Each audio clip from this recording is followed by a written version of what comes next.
the weather. These streets are our own. Listen to it. And my heart will leave you never. My blood will forever run through the stone.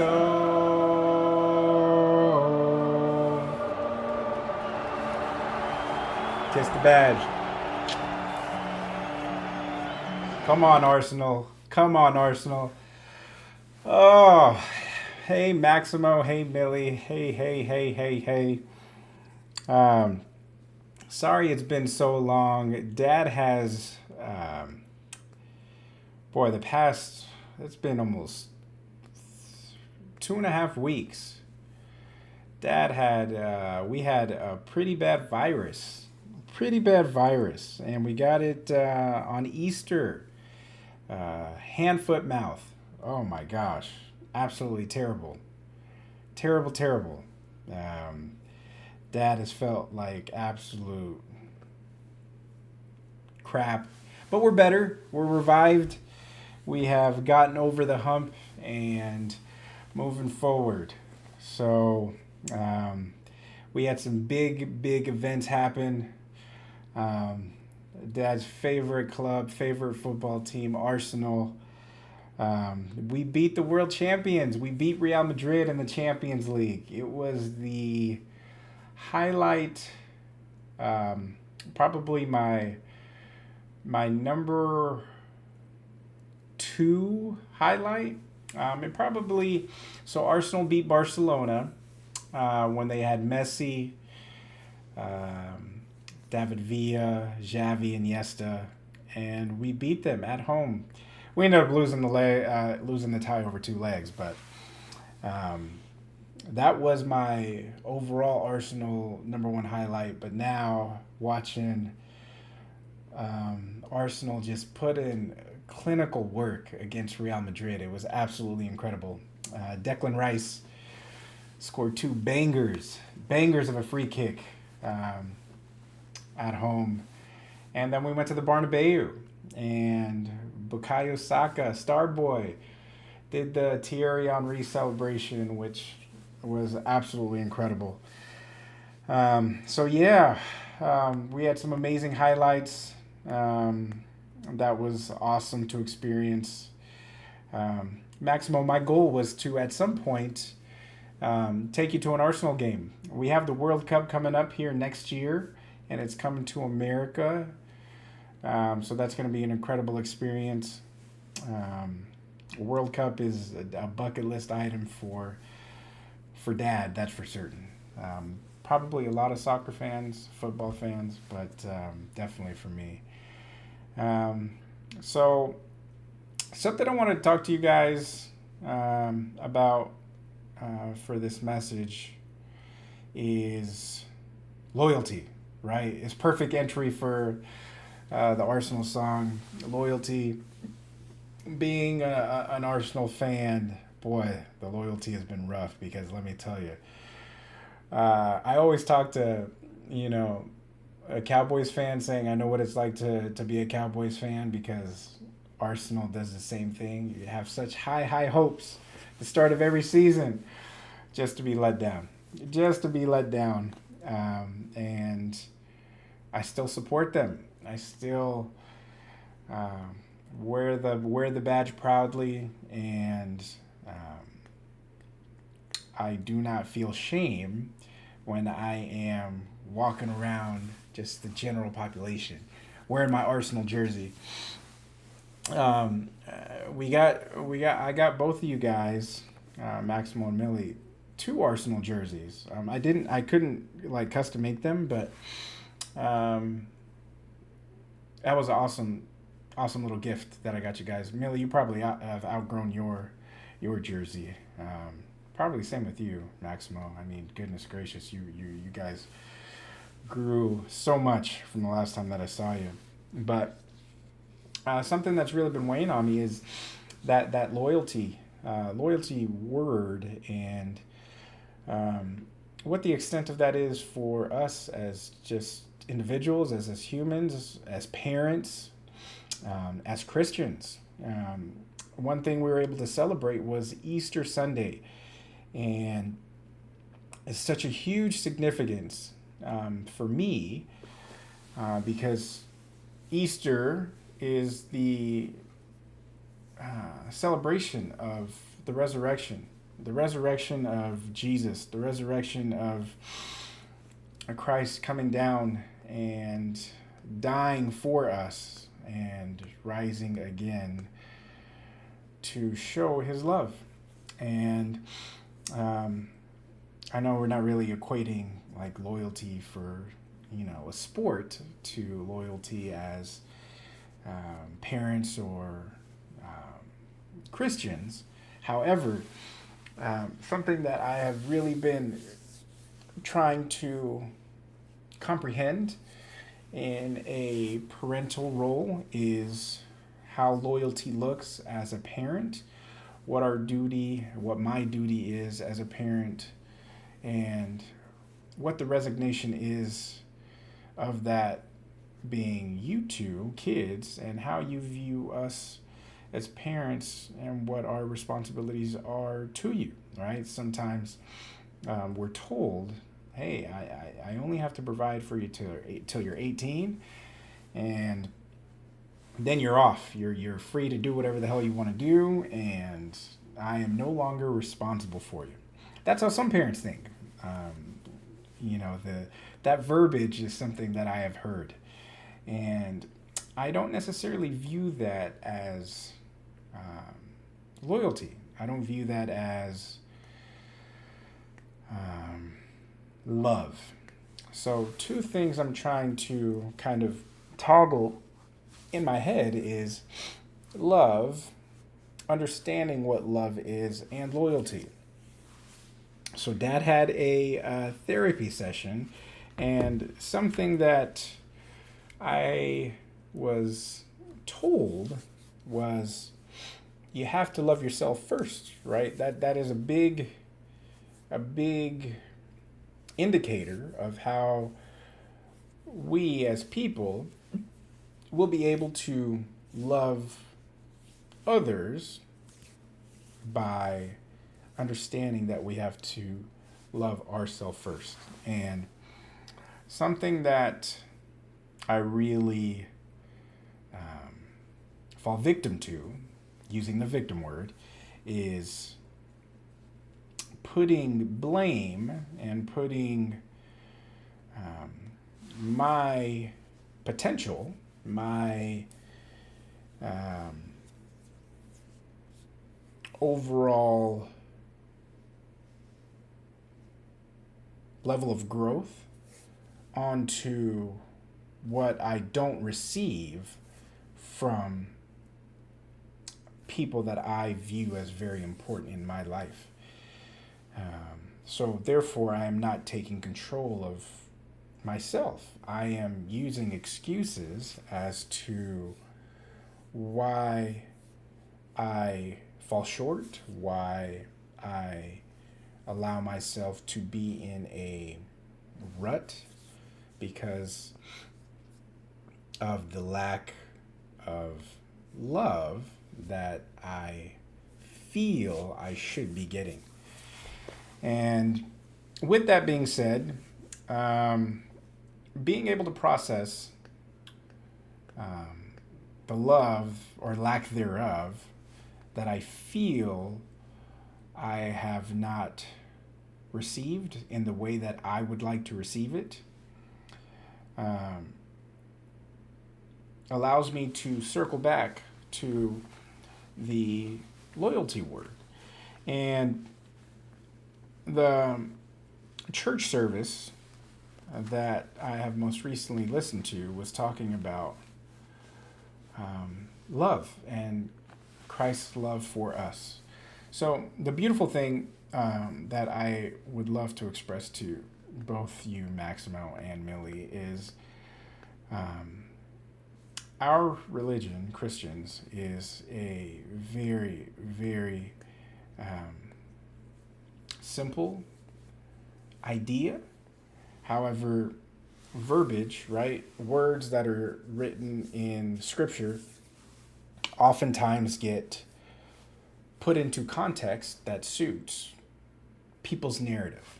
And the thing about people is we're all sinners. So our interpretation of certain words in scripture, at times we use these words to our advantage, which is not how we should be as Christian individuals. Hence the fact we have a lot of people that look at our religion, or just religion in general. It's not even just Christians, but religion in general, and look at the hypocrisy in the religion, right? You have pastors that, get caught in scandal, and you have all of these quote unquote religious people that aren't living the quote unquote religious life. I'm a prime example of that. Dad has made tremendous and repetitive mistakes in the sense of continuing to put blame on other people versus taking accountability for myself and the potential that I have to create what God has blessed me with. And that is an extreme amount of talent that can be used for a lot of positive or negative. And understanding that loyalty and that love, I am growing to learn that the love that I am expecting has always been there for me. And it's what we celebrated on Easter Sunday, right? The resurrection. And when you truly look, and obviously, you guys are going to grow older to start to comprehend the significance of sacrifice, of, Christ dying for us. Not just dying, but being crucified for us, and the worst type of death. And knowing that he was going to go through that. Understanding what that sacrifice was, understanding the loyalty to his purpose and not falling short on that. That is the greatest form of love that we could ever comprehend. I look at a lot of things that freak me out, a lot of things that, I get disgusted by, and man, I'm a huge germaphobe. I don't like dirty things. I don't like bodily functions. It's a big no-no for Dad. However, with my children, man, Millie, the amount of times that I've held your poop in my hand and not blinked twice in doing so, not being grossed out by it, not being fazed by it, that is something that a parent, a lot of parents, not all parents, but a lot of parents can resonate with. And you ask yourself, I ask myself, well, why do you not get freaked out by that? It's because you're my kids. And with my kids, there is nothing that I would not do for your protection, for your the betterment of your life. Like your poop is never an issue for me. Anything else, if I'm out by myself and going to a porta potty and it smells, I will walk out of that porta potty. It's just I get repulsed by those types of things. But being a parent, being your parent, is such a beautiful privilege, and understanding how when you love something so much, these external factors, they don't even play a role into that form of love. And that's when I start trying to process, well, if that is what your love is for your kids, what is it that I am struggling with so much when I've had the best blessing that anybody could ask for in Christ dying on the cross, right? What more of a symbolic or affirmation of love do I need? And that's where, you know, the devil tries to play these tricks on you, and he tries to plant these seeds, these little words of doubt of, well, you know, you're not good enough, or your parents aren't speaking to you in a way that shows you love. And I start equating not hearing what is supposed to sound like love as not being loved, which isn't true. Um, because it's action, right? What do the actions show versus what these little seeds of doubt are? And you guys, we're going to deal with that for the entirety of our life. These little negative words, right? Dad is a pretty positive individual, and I always try to strive of thinking the glass is always half full. I'm always on the optimistic side of life. There is nothing in life that you cannot get through. And no matter how bad something is in our life, somebody, somewhere around this world, has it 10 times worse than we have it. And if we are able to think that way, there is nothing that we can't get through. And whenever we think that, you know what, this is it, I can't make it through this, all you have to do is just close your eyes, and you feel this feeling inside your heart.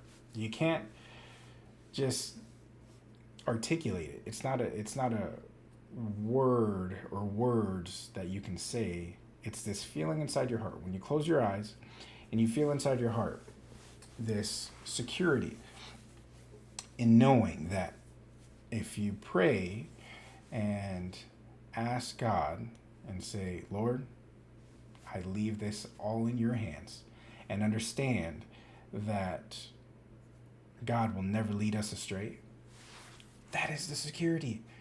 That's the security. And boy, I continue. I tell myself, and I pray, and I go through ups and downs, and even still, after making some just silly mistakes, God has continued to bless me. And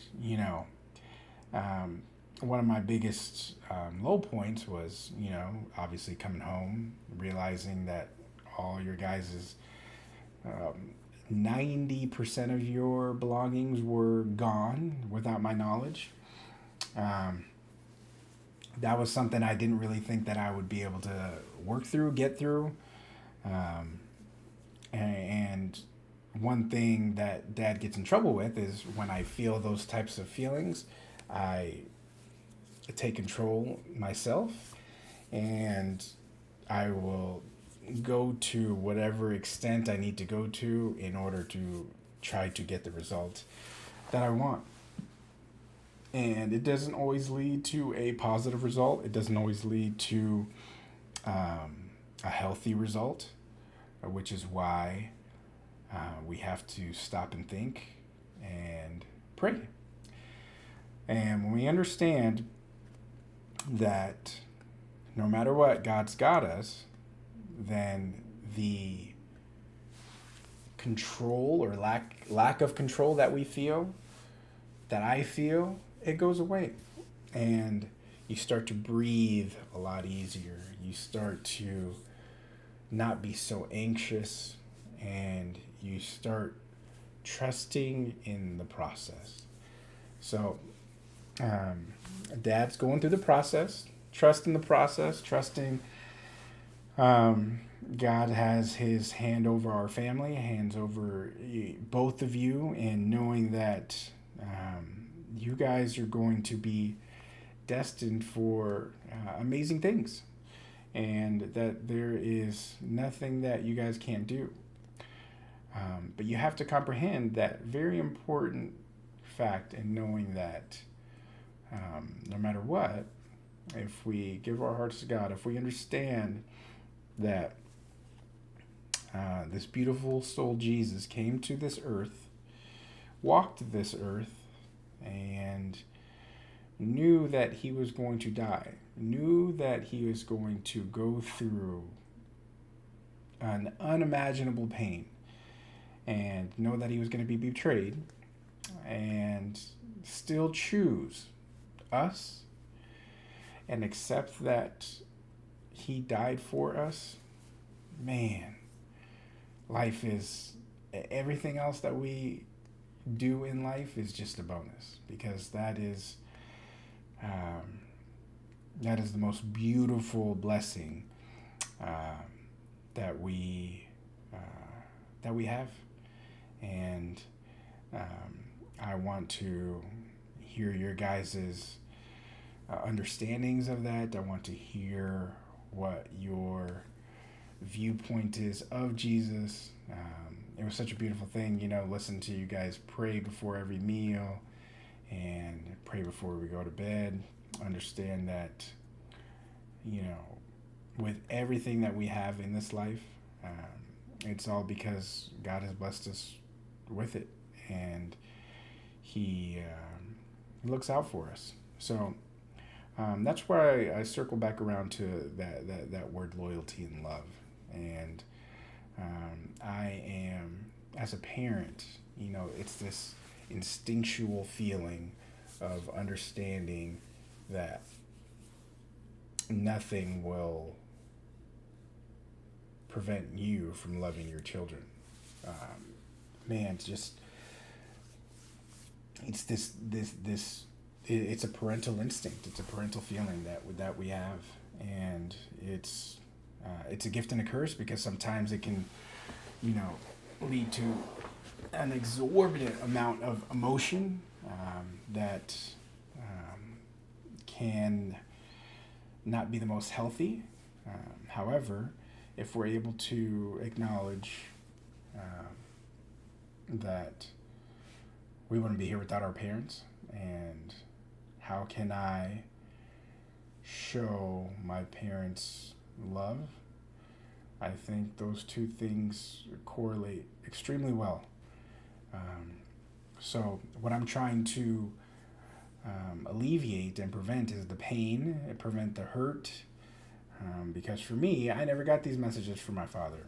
I think the last time I saw my father was 5 years old, and it's this pretty vivid memory. I remember, being at a store and getting a cop car that my dad got for me, and then after that,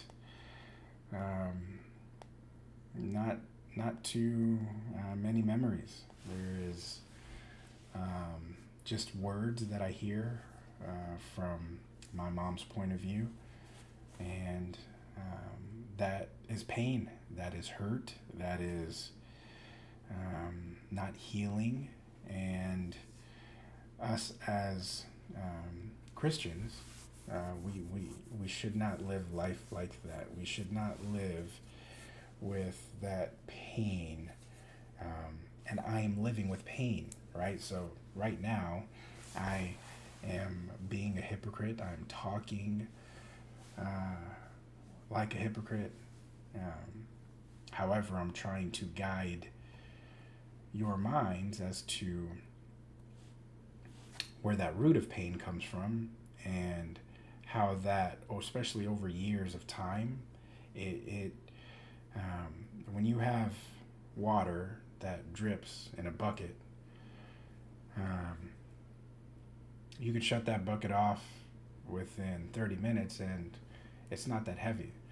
But if you keep that bucket consistently dripping with water without shutting that water off, I'm saying that that water is pain, and you continue to allow that pain over a period of time, whether it's months, years, decades, to continue to go uh, unresolved and unaddressed.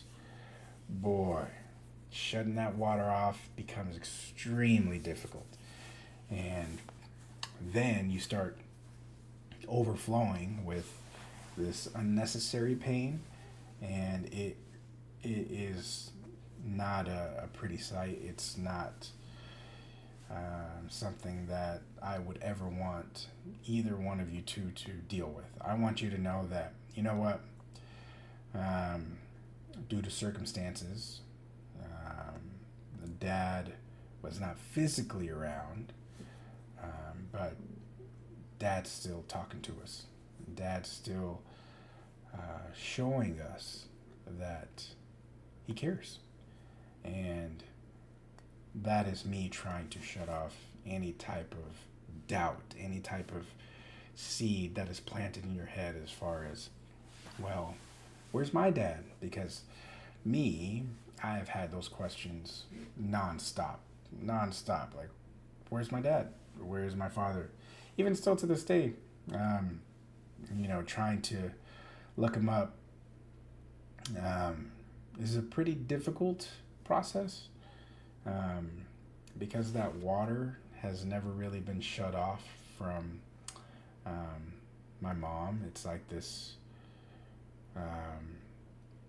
huge bucket of pain in talking about my father. So what do? I choose to just not talk about him, because every time he gets brought up, it's just this eruption of bad feelings, uh, just bad feelings. We'll just leave it at that. It's an eruption of bad feelings, and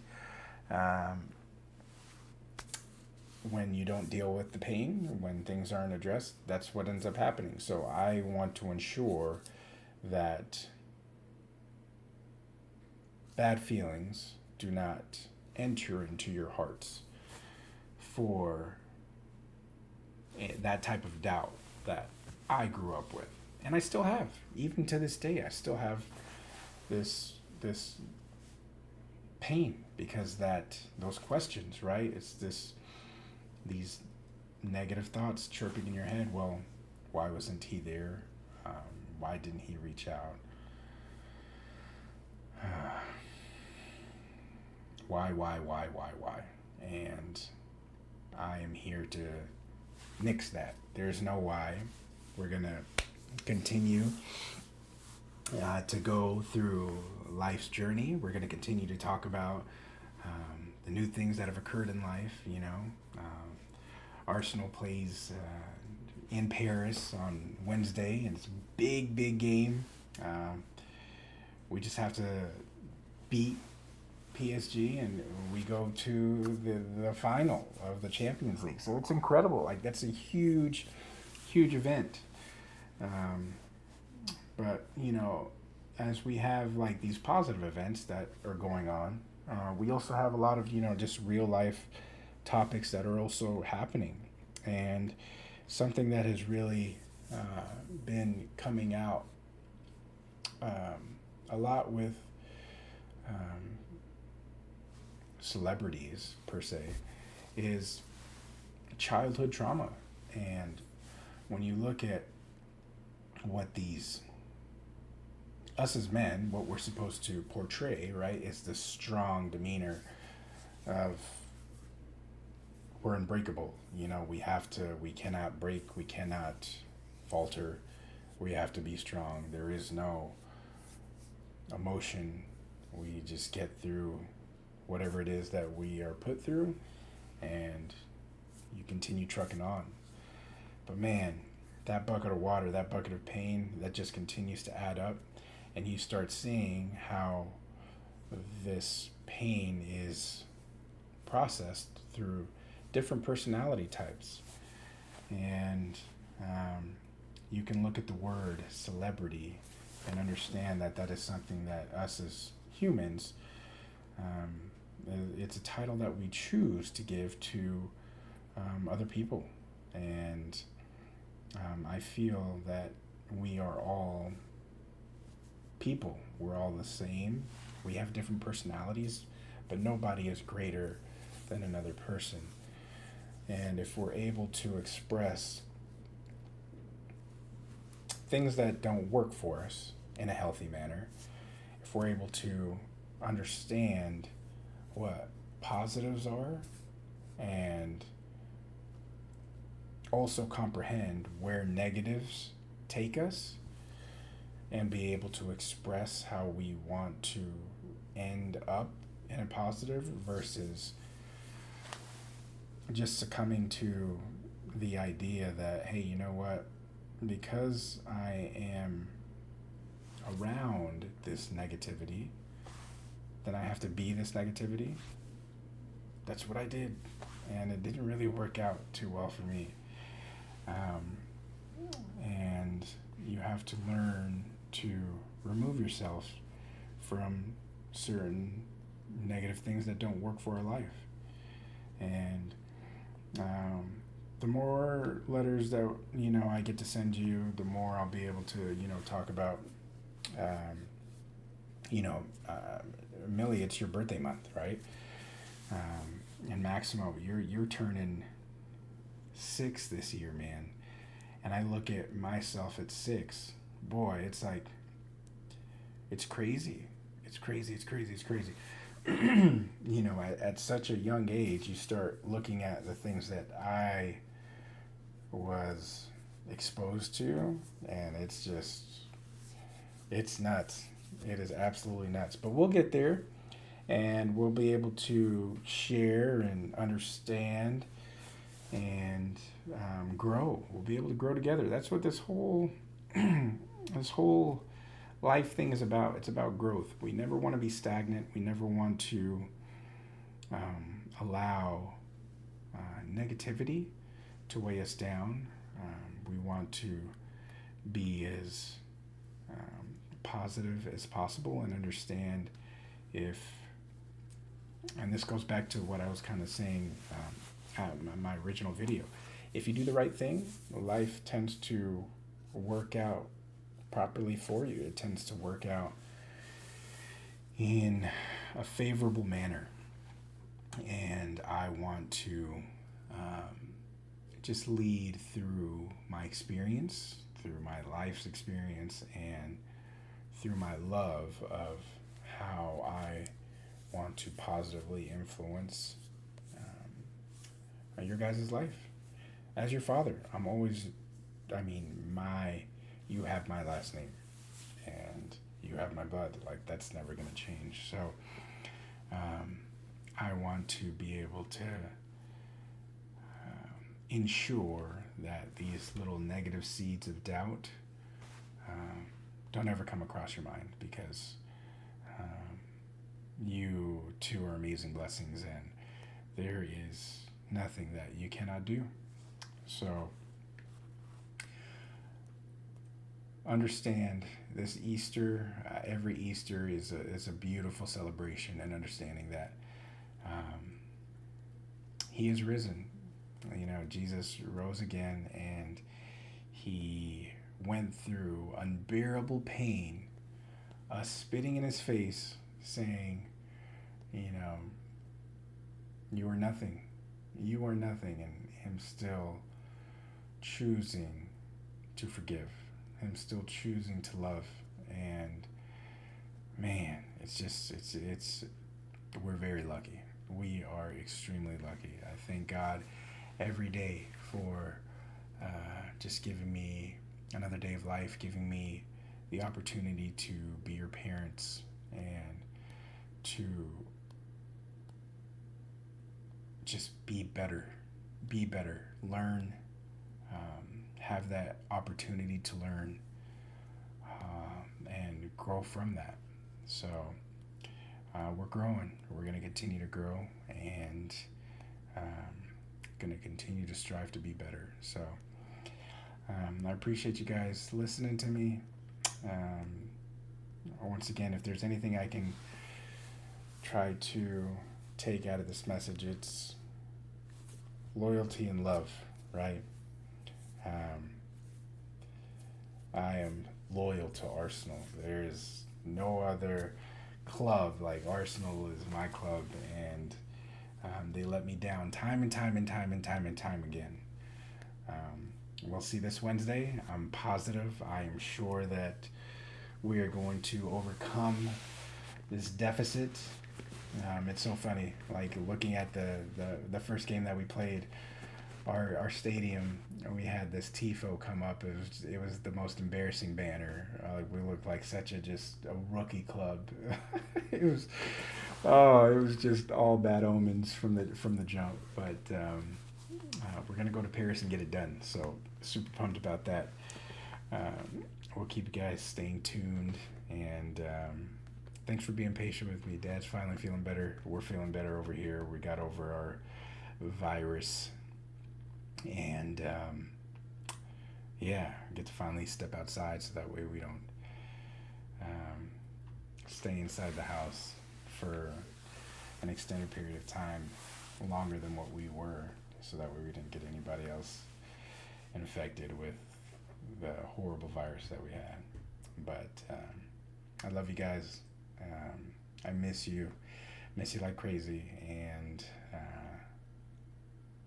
come on Arsenal, come on you Gunners. We'll see you. I'll talk to you guys soon. I love you.